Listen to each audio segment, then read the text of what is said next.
प्रिय विद्यार्थियों, सुप्रभात, नमस्कार।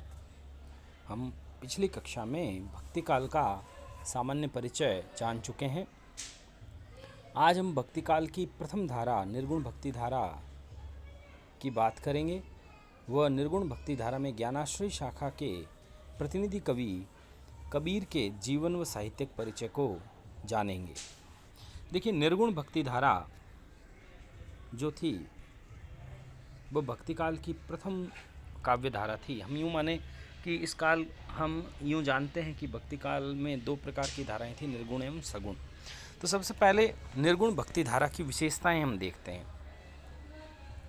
निर्गुण भक्ति धारा में निराकार ईश्वर की उपासना पर बल दिया जाता है, यानी ईश्वर का कोई साकार रूप नहीं माना जाता, ईश्वर को केवल अनुभूत किया जाता है। इस निर्गुण ब्रह्म को अनुभूति का विषय बताया गया है।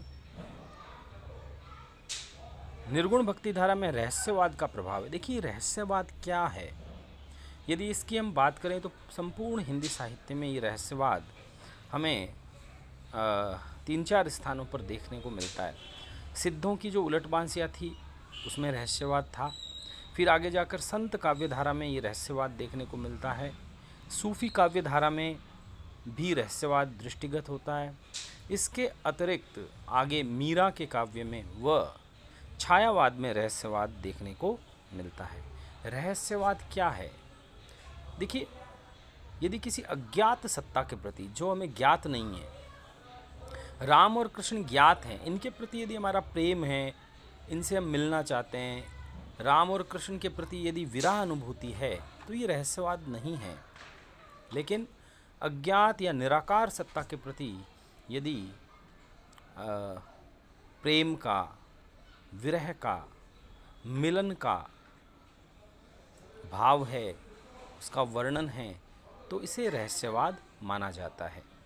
तो रहस्यवाद का प्रभाव जो है ये निर्गुण भक्ति धारा में हमें संत व सूफी काव्य धारा दोनों में देखने को मिलेगा।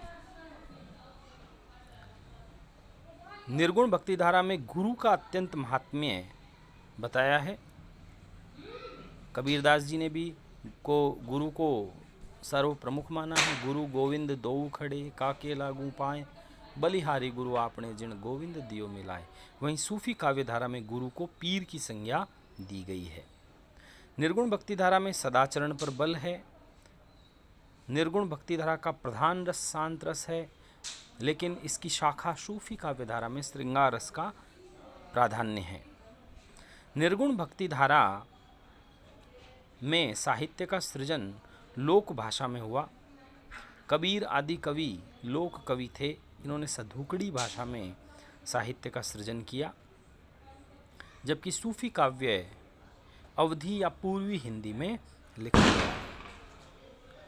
हिंदू मुस्लिम एकता के सामान्य मार्ग का, भक्ति मार्ग का प्रशस्त होना निर्गुण भक्ति धारा के माध्यम से संभव हुआ। निर्गुण भक्ति धारा की 2 शाखाएं हैं, ज्ञानाश्रय शाखा एवं प्रेमाश्रय शाखा।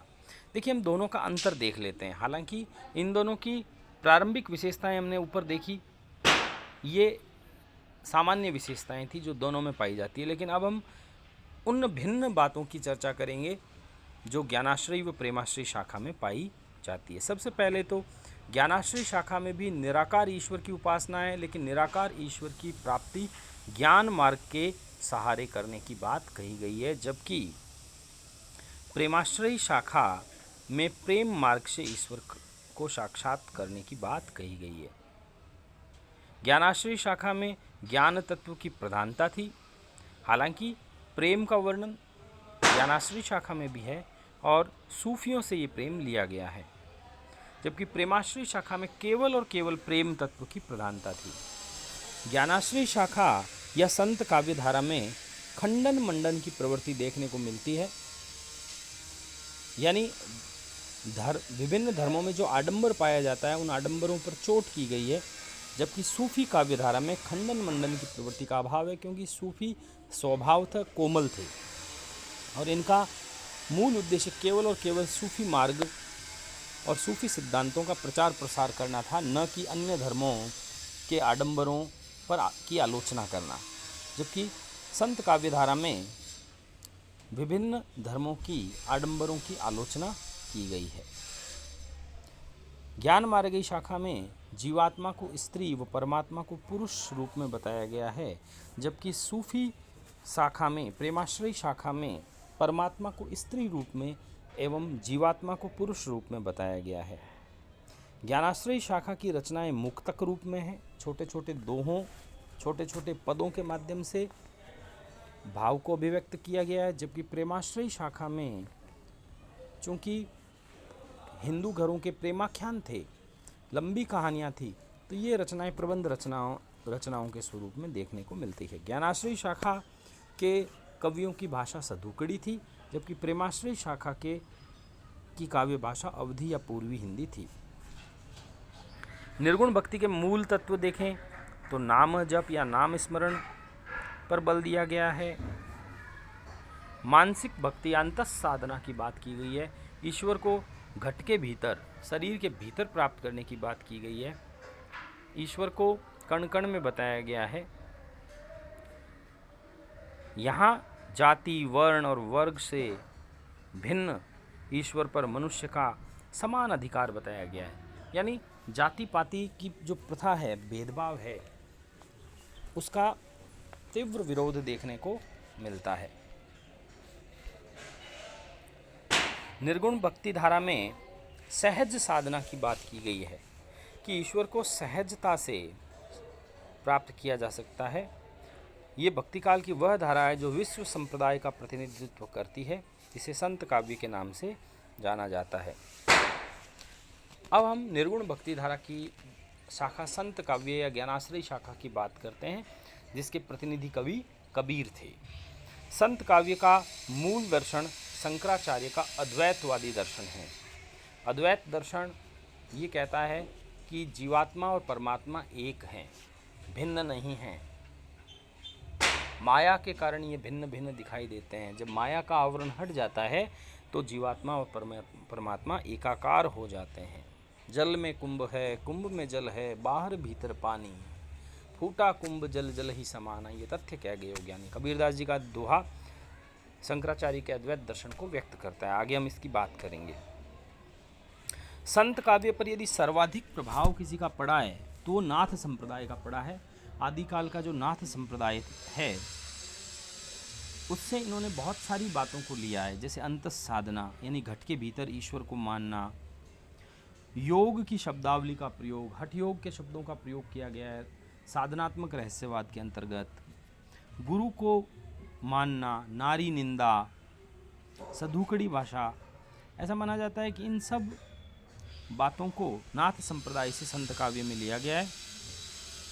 बाबू श्याम सुंदर दास ने, कबीरदास जी ने जो भाषा का प्रयोग किया है उसे पंचमेल खिचड़ी कहा है, जबकि शुक्ल जी ने इसे सधुकड़ी भाषा कहा है।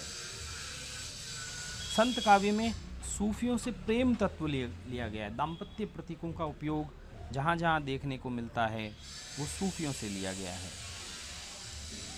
वैष्णवों से अहिंसा व प्रपति भाव, शरणागति का भाव संत काव्य में वैष्णवों से आया है।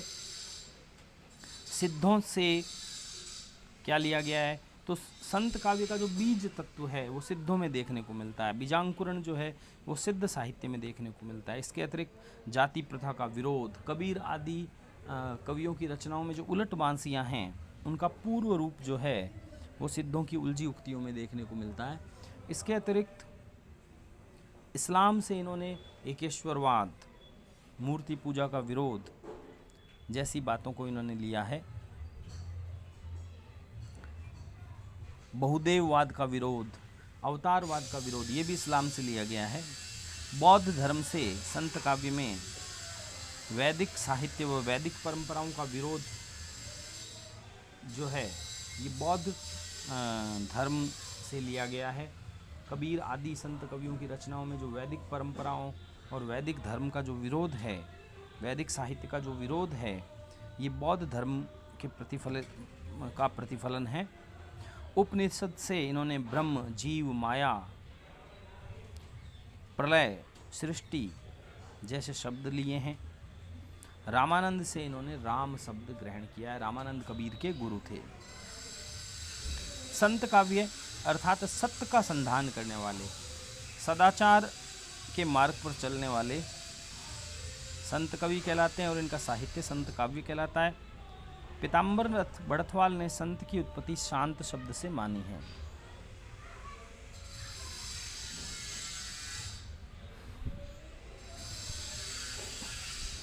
अब हम बात करते हैं संत काव्य के प्रतिनिधि कवि कबीरदास जी। देखिए, कबीरदास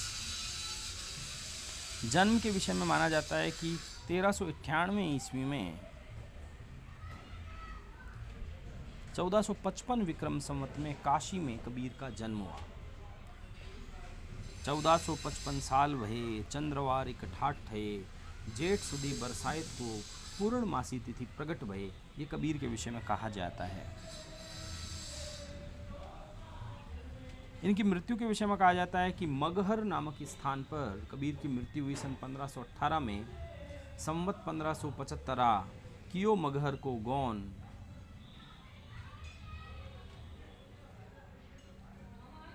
1575 विक्रम संवत में 1518 ईस्वी में मगहर में कबीर की मृत्यु हुई।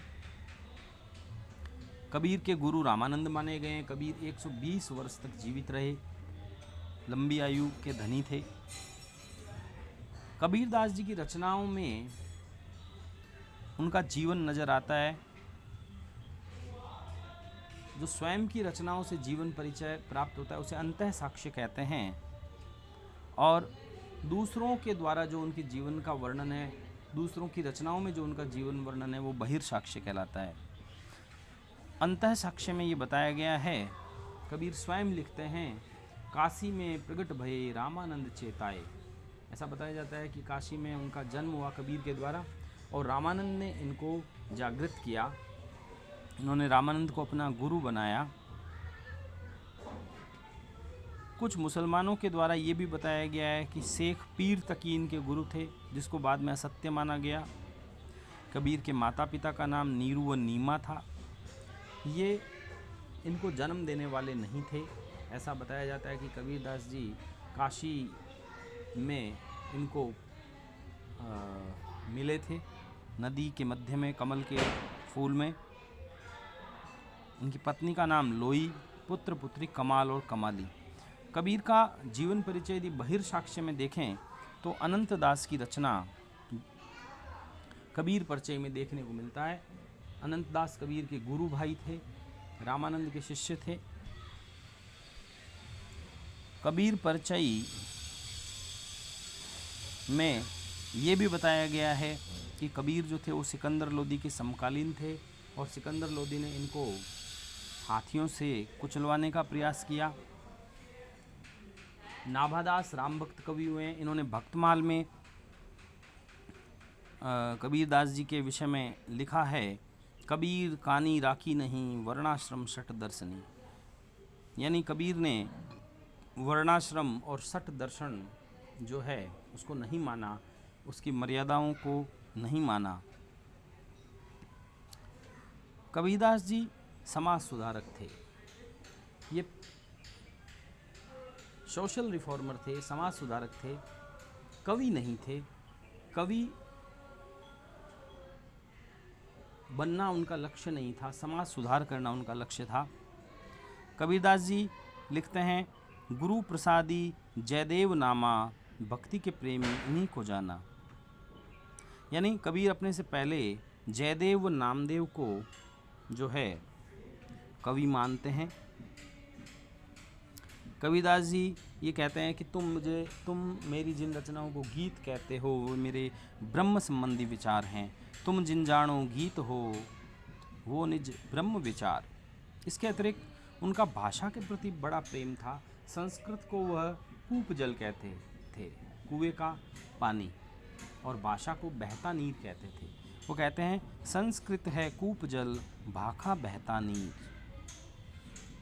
कबीरदास अनपढ़ थे, लेकिन इनके उपदेशों में अनुभूति की प्रामाणिकता एवं अभिव्यक्ति का खरापन था। इन्होंने जो अनुभूत किया उसे कह डाला। अनपढ़ थे, इसके विषय में कबीरदास जी के रचनाओं में लिखा हुआ है, मसी कागद छुयो नहीं, कलम गई नहीं हाथ, चारों जुग को महातम, मुख ही जनाई बात।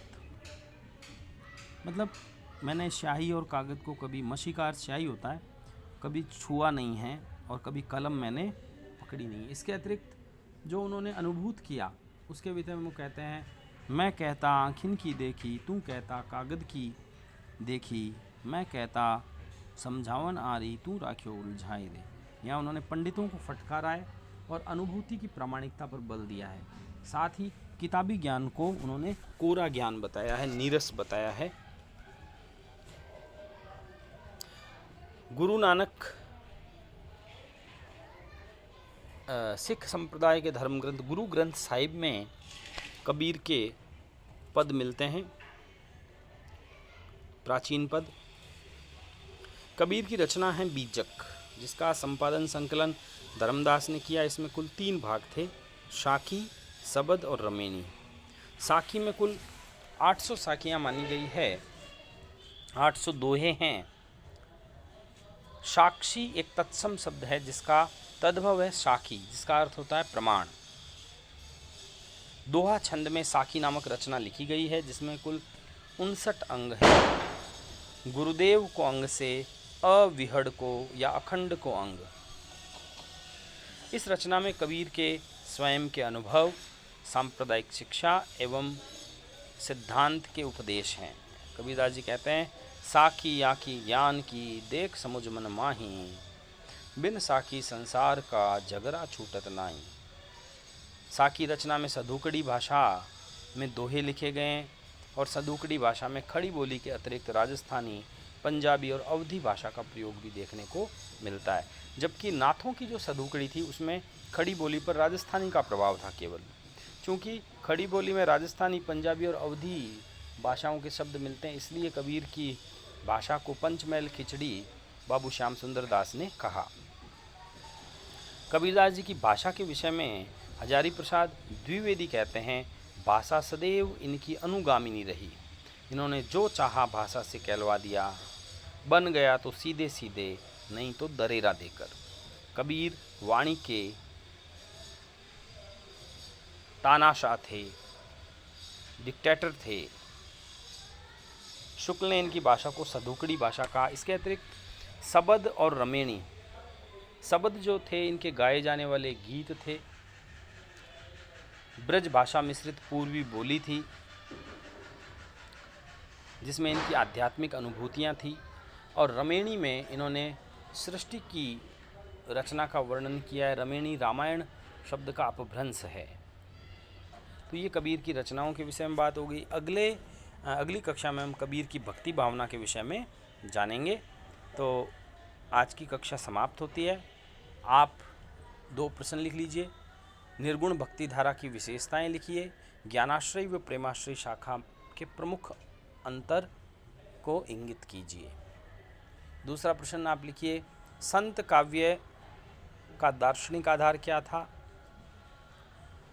और कबीर का जीवन व साहित्यिक परिचय लिखिए। इन दोनों प्रश्नों के उत्तर आप मुझे व्हाट्सएप के माध्यम से अपनी उत्तर पुस्तिका में लिखकर भेजें। शुक्रिया, धन्यवाद, जय हिंद।